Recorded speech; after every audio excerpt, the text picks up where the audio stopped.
Hello, and welcome to PodCatalyst, a podcast dedicated to emerging trends and thought leadership within the communications profession. I'm Peter Finn, Executive Director of the International Association of Business Communicators, or IABC. For this episode of PodCatalyst, I spoke with Ron Culp. Ron's had a 35-year PR career that includes a broad range of communications activities in government, business to business, consumer products, pharmaceutical, and retailing industries. Ron is currently an independent public relations consultant and the professional director of the Public Relations and Advertising Master's Program at DePaul University. Prior to joining DePaul, Ron was Senior VP and Director of Ketchum's North America corporate practice. He also served as Managing Director of the agency's Midwest operations. It was really interesting to hear Ron's perspective on how he gets his students prepared for a career in PR and communications, and also leveraging his vast experience and expertise. Ron also talked a little bit about his time at Sears when he served in the role of Senior Vice President of Public Relations and Government Affairs. Ron, thanks so much for joining us today to talk a little bit about your career and just perspective on some things. But to just kick things off, can you tell us a little bit about yourself and current work you've done and what you're doing right now? Sure. Good to be here, Peter. Thank you for the invitation. I actually started my career long ago thinking that I had this game plan. I was going to be a newspaper reporter. Well, that was the first job out of college, and then I realized how little it paid. So all of a sudden I was open to other opportunities, and I was offered a job in politics in Indiana, which led to an opportunity to work for the Speaker of the New York State Assembly in New York. And I made that move, and probably 7 years, exciting, wonderful job. And all of a sudden somebody came along and said, if you want to really make money and develop your career, you need to go into corporate America. And I knew nothing about it, but I decided, what the heck, I'll interview. So I interviewed with a company in Indiana called Eli Lilly, pharmaceutical company that I went there, had a phenomenal career, a manager of corporate communications. It was really a defining moment that told me that it was the potential of communications, both external and internal. And then that led to opportunities to have more responsibility at companies like Pitney Bowes. Then I moved to Sara Lee Corporation in Chicago and Sears. Sears then kind of imploded when Eddie Lampert took over and decided he had an idea that he was going to build something greater than what Sears was. I fortunately made the decision to leave, and I was always intrigued by the agency world. And so I thought I'd try my hand in it. And so I opened the Chicago office of Sard Verbinnen and Company, which is a financial PR firm. Did that for about 4 years, but really wanted to kind of get into the creative side as well. So I joined Ketchum to run their Chicago office and head their North American corporate practice. So that's how I got into that part of the world. Now you say, where did this then get me to the educational career that I also now have? And that happened when I was on the board of the Planck Center for Leadership and Public Relations, and I hosted, at their request, an educator fellow for a 2-week immersion in all things related to what goes on in the agency world. And that fellow was Teresa Matson, who headed the PR program at DePaul. She suggested I teach, and voila, the next thing I know, they reeled me in and I became full-time as a professional director of the program. And how long have you been the professional director for there at DePaul? I've now, hard as it is to believe, I've been in this role for 10 years. So, and it kind of gets into my next question, because one of the things that I think part of IABC's future will be probably more focused on students. And I just love to get your perspective on the last 10 years, how you've seen maybe the curriculum, kind of evolve, and, what students need to be prepared for now differently than maybe they did, 10 years ago. How you've seen that kind of evolve. Well, what I've always been impressed with IABC's approach towards both its members and developing young people is it really still is the fundamentals of the game. The fundamentals insist that you have to be a good writer, just the cost of entry. And so much of that really wasn't being taught as we were giving other skills to them as far as event planning and other activities, all important to the field. But we really needed to kind of return to that basic of, are you a good writer? And then, are you a good thinker? I contend good thinkers are always coming from being good writers. So if you can do the former, you can really become a thought leader within an organization. So we kind of challenge the students in that regard to, we want you to have all the skills necessary and know all of the social digital techniques that you really need to know that bring to the game. But bringing the ability to write and think is absolutely essential. So we work that in. And we also keep the program very practical, making sure that we take on actual assignments where we're helping organizations, whether nonprofits, in many cases, for-profit organizations, on how we're going to help them achieve their objectives. And are there certain trends, I think of, diversity, equity, inclusion as being something that's, kind of first and foremost for many organizations, addressing that. And I think also that impacting the communications profession. Is that something that, is highlighted more and more within your program, or things that are discussed amongst the students? And I'm just curious to how that may have played out. Oh, very, very interesting question. The fact that 3 years ago, when PRSA put out a publication called Diverse Voices, I read this book and it was very powerful, including the fact that like 3 or 4 of my mentees over the years are featured in the book.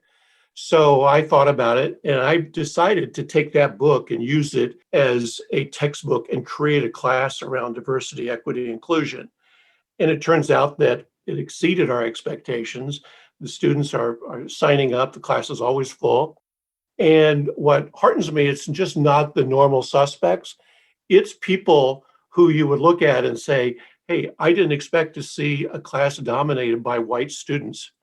And students are saying, help us do a better job at it, because we know when we get into the real world, we're going to be faced with handling issues of diversity, equity, inclusion, and kind of help us get prepared and provide, if you will, a safe place to ask questions and talk amongst ourselves. And the students are so open. I think it's really exciting to listen to them, both in the class discussions and then one-on-one afterwards. And I'm also learning a heck of a lot from the diverse students who are taking the class. And I guess another component that I was thinking of, and you mentioned writing and that being a sort of core strength that's needed, but could you speak a little bit about maybe like digital literacy? So especially over the last 10 to 20 years, the sort of rise of social media, how that is something that students need to, and I think probably most students are completely literate in terms of, the use of social media, but are there things that you're teaching or you're advising on that, is certainly different than obviously 15 years ago, if that makes sense? Oh, a lot different. By the way, I have to challenge the observation and the belief of a lot of people that the students today are really digitally literate. Many of them are not. They avoid it. Now, texting, absolutely. I did a survey of students a year ago in my classes, and I said, tell me how many times you do the following. And everything from Twitter to Facebook to Instagram. And I got down, the last question was on texting. And the texting daily messaging ranged in that group between 36 and 500 a day. And it was no surprise then that the one student who was over 500, I thought she was taking notes on the brilliant things I was saying. She had to knock out about 100 during class. Oh my God. But of that class, then I have worked into my assignments. I used to require students to write papers, and every week we'd have a paper, and I'd frantically spend the weekend editing and trying to show them how to become good writers in the feedback. And then I found that was kind of futile. What I decided to do is shift back to the thinking thing we were discussing earlier. I want you to find relevant content that you go out and search for, that you find interesting, or a point of view that you agree with, and I want you to tweet it out with the hashtag for my class so that I can see that what you're commenting on. And it really got them to spend more time reading and studying what's in both trade press and general press.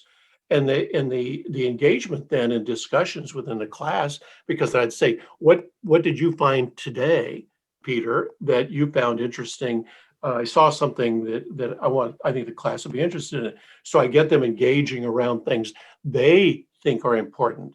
And the discussions are so much more robust than if I simply brought out an outdated textbook and said, read and comment on it, because we're commenting on things they really care about. Well, when we launched that, they said, well, what if you don't have a Twitter account? And I first giggled, like, of course you're going to have a Twitter account. And half the students didn't have them. So, they set up Twitter accounts in order to participate in class. Yeah.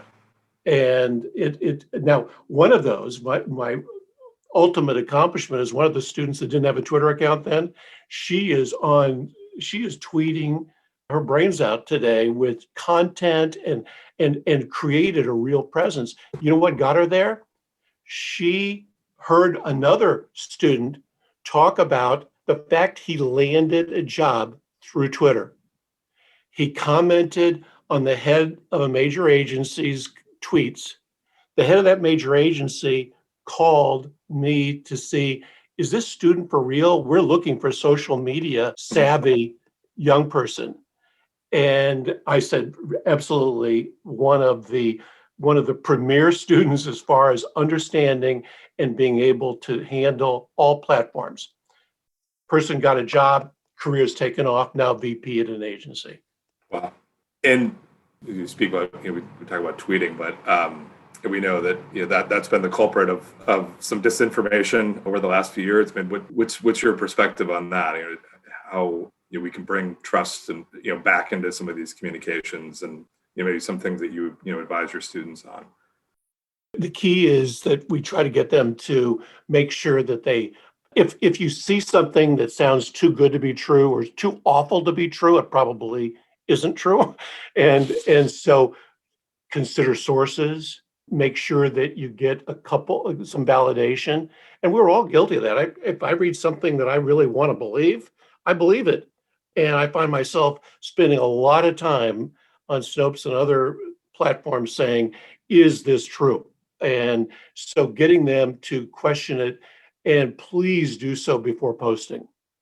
Or if you posted something later, and what I find is they're really willing to point out, sometimes cruelly, that somebody else made a mistake and that information is not, but to accept it, make a correction, and make sure that you set your social media platform straight, because if it is really outrageous and you shouldn't have said it, I don't care what you think you deleted, it's still going to be there to haunt you later. Yeah. Yep. And so just to switch gears a little bit, but I know that you co-authored a book, Business Acumen for Strategic Communicators, primer. What led you to write that book? I mean, I know maybe that's something that students don't always get exposure to, is the business acumen side. So was that kind of the motivation there, or just what was the sort of impetus for that book? Interesting question. I think back, and if I give you a second, I'll tell you the backstory. Is Matt Regas, who's a colleague of mine, walked into my office about 8 years ago and said, have you ever thought of writing a book? I giggled and said, no. And he said, well, I'd like you to consider being co-author, and I have this book idea. And he said, I have this book idea that communicators need to better understand business in order to be more effective and to move up in their careers. And I said, yes, fine, I'll do it. And he said, well, I haven't described it all. I said, I don't know. I don't care. I remember leaving that political job I mentioned earlier in New York and going to Eli Lilly. And within 2 weeks, my boss called me in and said, here's the assignment. You have to go talk to the CFO and the head of investor relations because we need somebody to write the earnings report. Honest to God, I listened to him, but then I walked over to one of the people I could confide in, a mentor, and I said, "What are earnings?" And that's how ignorant I was to business. So all I knew was when Matt said, "Have you thought of doing this?" "Oh yes," because what happened back then at Lilly, that earnings report, thanks to the help of a lot of people, including that IR director who I'm indebted to, it worked well. The CEO said it was the least edited version of the release he's ever seen. Again, I'm thanking them, not me, but I listened well. And so he then said to my boss, "Let's put Culp in charge of the annual report." and it was a defining moment in my career. And the next thing you know, every job I had after that, part of the reason I got the job is because of the experience I had in financial communications. And is this a book that you use as part of your teaching? Is it part of your syllabus or syllabi? It's being taught at DePaul. I don't necessarily teach that class since Matt also teaches. And what we like about it is so far the first book, which was Business Essentials, is being used in over 40 university programs in the US and in Europe. Then we did Mastering Business, which is in a bunch of programs. And we think this one basically replaces the other two. And we have high hopes because Business Acumen for Strategic Communicators has everything the other two books had, but we update the glossary. It's one of the best glossaries. Again, if I didn't understand a term, it's in there. It's the ones everyone in business needs to know, but communicators really need to know it. And we're trying to give that glossary. We're explaining it in a way that communicators can easily understand, because if I didn't understand it, it didn't go in. And it's really exciting to see the reaction to the book so far and its adoption in both university programs, and a lot of individual companies and agencies are buying multiple copies because they understand the critical need. If you're going to be discussing and working in the business world, you better be able to understand and communicate with those executives who expect you to bring that kind of intelligence to the challenge of helping them achieve their goals. So I know, in addition to your academic work and being a professor, you also do a lot of consulting with the C-suite executives and companies. And so I'm wondering, any recent examples of innovation, in terms of communications. And I also, it's sort of like a more specific question, heard this idea of radical transparency, for organizations. Is that something that you're hearing about or, advising people about, but I'm just curious to see what you're seeing that's sort of innovative out there and what you're advising folks on. Very good question, because we have seen exactly that. When I first started working for fairly conservative corporations, it was, we don't need to share that information because it might make somebody uncomfortable. It was all so stockholder driven, careful thought. Let's tell people what they need to know. And then one of the real visionaries, I've worked for 5 CEOs over my career, and one of them who was truly a visionary about internal communications was Arthur Martinez at Sears. And Arthur recognized the importance of internal communications. He just insisted that we invest more in it. We hired up staff because he wanted and believed that it was the best way to achieve business objectives, is to make sure employees are on the same page with management. Aha, what took so long, but it's totally obvious. I'll never forget, we decided everyone needs 3 words to kind of summarize what the mission is for the company. So we came up in the communications function, working with management, with that we wanted Sears to be a compelling place to shop, work, and invest. And everyone loved it. And so we take it to the CEO, and we had the whole thing beautifully scripted out about how we're going to introduce this new kind of a charge for the company. And Martinez says, I really like where you're going with this, but I need to make a word organizational change in your flow. He says, in order to be what you want us to be, we need to be a compelling place to work. Put employees first. That will then make us a compelling place to shop because the employees will make that happen. And when we sell more stuff, we're going to be a great place to invest. And it was an aha moment in my career, coming from a CEO that totally blew up the traditional way of how do we protect the financial well-being of this company. And he knew it would happen through employee engagement.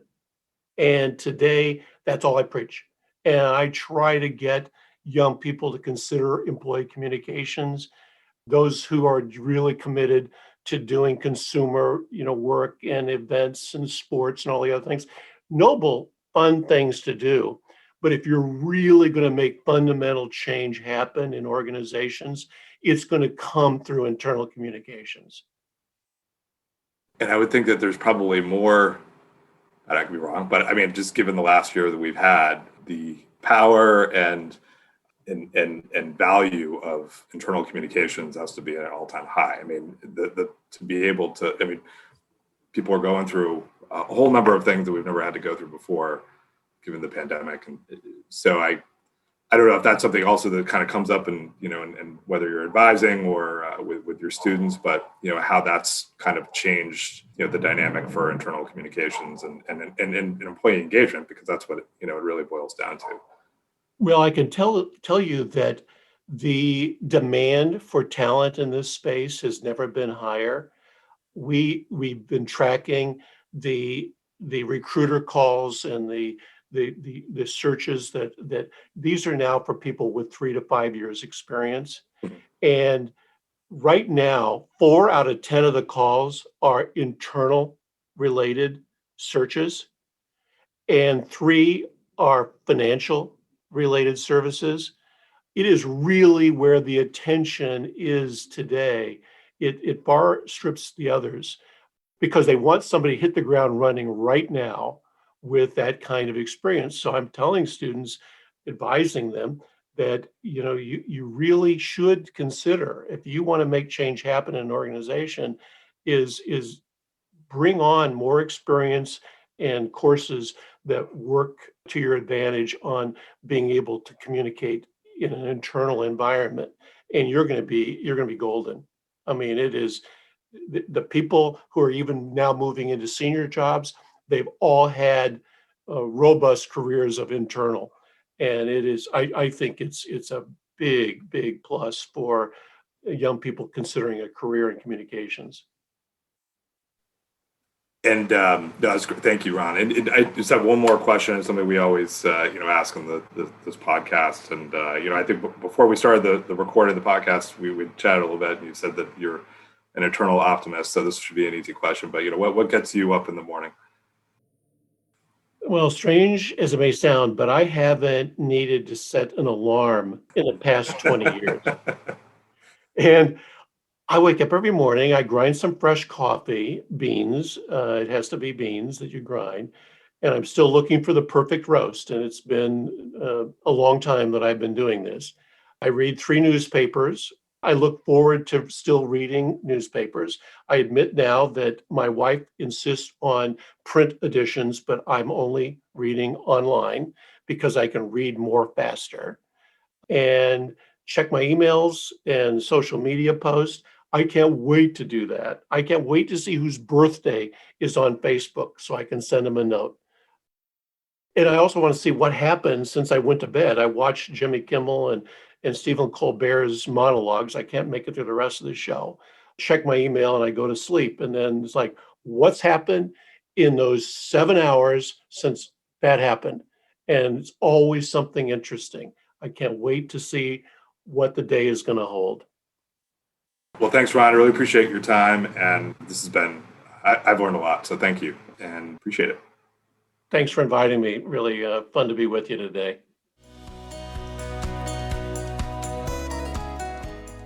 Again, thanks to Ron for speaking with me. It was a real pleasure to kind of hear more about his background and what he's working on these days. Really interesting perspective. Our next episode of PodCatalyst will be an interview with Catherine Ducharme, who most recently was the keynote at IABC's Leadership Institute in February. So looking forward to that. Thank you.